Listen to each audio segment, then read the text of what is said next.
Tonight, key battle. Polling day in the by-election that could rock the Morrison government. A man attacked by a shark off of Port Stephens Beach. Driving ambition. Harry and Meghan award the first medals of the Invictus Games. And Best Solution claims the Caulfield Cup in a nail biter. This is NBN News with Jane Goldsmith. Good evening. Voting has just closed in the crucial Wentworth by-election. Independent Karen Phelps is firming as the favourite to replace Malcolm Turnbull, and the government is bracing for a historic defeat in what would be a giant blow to Scott Morrison's newly minted leadership. Election Day tunnel of terror. Let's send a message to the worst government we've seen. Vote one terrorist.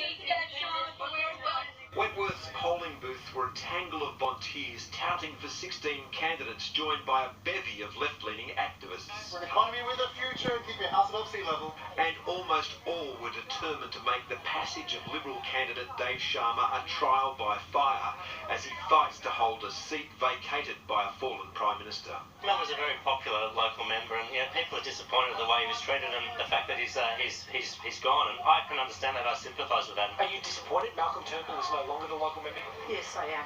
Is it affecting the way you're voting today? Yes. The threat to the Liberals is not the Labor Party, but a high-profile independent who once led the Australian Medical Association. All the best for today. All the best for you too. Nice to see you Nice again. to see you again. Bye-bye. That will be the end of the pleasantries if the government loses this seat, because it will also lose its single-seat majority in Parliament. The momentum that I'm feeling for change is wonderful. And the wonder of Australia's preferential voting system means Karen Phelps can come from a long way back and win. If the Liberals' primary vote drops under 45% and the independent finishes second on just 1/4 of the vote, she can still finish in front by scooping up Labor and Green preferences. Victory for an independent would be historic because Conservative parties have held Wentworth for 117 years. Thanks so much. Appreciate it. The Liberals' last-ditch play is to beg for stability. Keeping the economy strong, keeping the country safe, or the risk of a hung parliament and all the uncertainty that would bring. Which is a hard sell in a by-election forced by deposing a Prime Minister. Well, I think the government is what's uncertain. Malcolm Turnbull isn't here in person, but his spirit hangs heavy over this by-election, and any loss will haunt the new Prime Minister. Well, in Australia, it's got national repercussions and national significance. The stakes are very high here, not just for Wentworth, but for the nation. We'll know the result in this game soon. Chris Ullman, NBN News. Visiting royals have turned their attention to a cause close to Prince Harry's heart, with the Invictus Games beginning in Sydney. While the opening ceremony takes place tonight, earlier today, the Duke and Duchess travelled to Cockatoo Island for the first event, passing a few excited boat users along the way. Day 5 and the royals were back on water, flanked by a flotilla of police and die-hard fans. I've already come in from the Opera House to Monday, and now I'm here again today for the Hattery. I think it's just really cool to see them. I think it's quite prestigious. As they made their way across our bumpy harbour dressed in matching competition polos, the Duke kept watch while the Duchess took a back seat. Their destination, Cockatoo Island, for the first event of the Invictus Games, a driving challenge. Prince Harry left that to the adults, instead winning over the kids when his remote-controlled car went off course.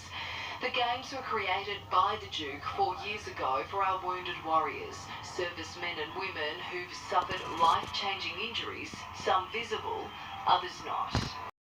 Over the next week, more than 500 competitors from 18 nations will battle it out across 11 sports. And for the first time in Invictus history, sailing will feature right here on Sydney Harbour. Do you think it'll be inspiring to watch? Yeah, definitely. Shows Maya, Meghan and Harry for what they're trying to do, like a positive difference. With all the excitement around the royal couple, it's easy to forget Prince Harry, the military man, has solemn duties to perform. Away from the crowds and fans today, there was a chance to pause and reflect with the opening of the renovated Anzac Memorial in Sydney's Hyde Park. A day when ceremony trumped celebrity. Prince Harry, in his regimental uniform, escorted into the new War Memorial extension by New South Wales Governor David Hurley. Meghan in all black, following one step behind. The new underground annex contains 1,701 soil samples of our state's World War I soldiers. In 1934, 100,000 Sydney-siders crowded Hyde Park to watch as Harry's great-great-uncle, Prince Henry of Gloucester, opened the Anzac Memorial. The inscription at the time read, "Opened by the son of a king."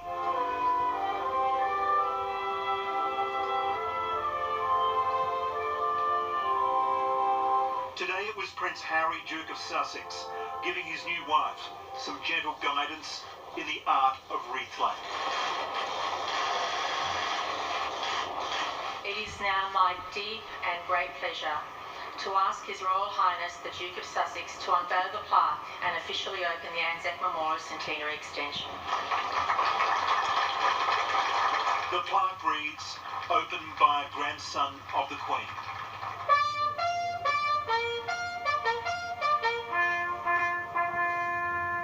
This was built because all of those who died in the Great War remained there. They didn't get to come home, so this is where families came. This was their gravesite. The extension is stunning. An echo of the original 1930s design. Sydney has a new landmark, nearly 90 years after it was first imagined. The Anzac Memorial is complete. So I'm looking at Canamble, where I'm from, so absolutely amazed by it. It's beautiful. In 3 weeks, the centenary of the armistice, the end of World War I, will be commemorated here at the new memorial. It'll be the first time it has been held away from the cenotaph. Mark Burrows, NBN News. Beroobi Beach is one of the Hunter's natural wonders, attracting thousands of people every year. Now the state government and Port Stephens Council have joined forces in an effort to better cater for the growing number of visitors. It's no secret Beroobi Beach is popular with tourists, but that popularity brings its own set of challenges. Something Port Stephens Council's looking to address with a new transport interchange, thanks to millions from the state government. It will mitigate the traffic problems that have really impacted local residents, create a fabulous, iconic gateway to the beaches and the headland area, and it ticks every box. Over $5.4 million allocated to the Beroobi Transport Interchange. The locals are excited. Council has spent years on community consultation with local stakeholders. Everyone's really excited to get on board, and I just can't wait till it's finished. It will be located at the entrance to the Warramai Conservation Land and Beroobi Point Aboriginal Place, and include parking spaces, public toilets and a kiosk. This summer, thousands of visitors will make their way to Beroobi Beach, but the majority will do so by off-road vehicle access. With this being a site of Indigenous significance, the proposed interchange hopes to keep access flowing, but take the pressure off treasured artefacts. They'll have shop fronts for the first time, and we'll have proper displays that recognise and honour the heritage, the Indigenous heritage of this area. It's estimated the overhaul will be complete in the next 2 years. Lauren Kemp, NBN News. Bike paths, basketball courts and more trees are on the way for Camp Shortland on Newcastle's foreshore. The $500,000 state-funded makeover is supercars friendly. All of the structures are removable. But for the other 50 weeks of the year, it'll be a kids' playground. What I'm really excited about is the child's bicycle area, somewhere where people can come and ride through the lines, and really a safe area for parents to come and bring their kids. Work will start pretty much straight after the V8. So, look, I think they've got the plans there ready to go. They're just waiting for probably the race to finish and be put to bed, and then they'll be into the works. When the going gets tough, the tough get going, and that's certainly the case for a group of friends from Maitland. A father and daughter have cycled 250 kilometres, all to help another family dealing with a rare disease. riding into the arms of hope and emotional union after a long journey. Jane Craig and her father John Wilkinson rode from Port Macquarie to their home port of Newcastle for a friend who's doing it tough. I'm very humbled and very amazed that she's been able to do this. Their 4-day journey was to raise money and awareness for Aberglasslyn man Paul Redding, who lives with a rare condition. His wife, their 4 children and friends from Maitland were all there to clap the intrepid riders home. The disease is called polyarteritis nodosa. It's a form of vasculitis, and there are 12 diseases in the vasculitis family, so I'm not alone. Diagnosed 3 years ago, Paul's believed to be the only person with the disease in New South Wales. After 3 stints in hospital this year alone, the $11,000 raised will go towards meeting constant medical bills. So I was just riding, thinking of Paul and Paul's journey, and it's a silent disease. He's in constant chronic pain, and you know, so his journey is far longer than the 4 days riding that we've done. They see you and look at you and think you're okay, but on the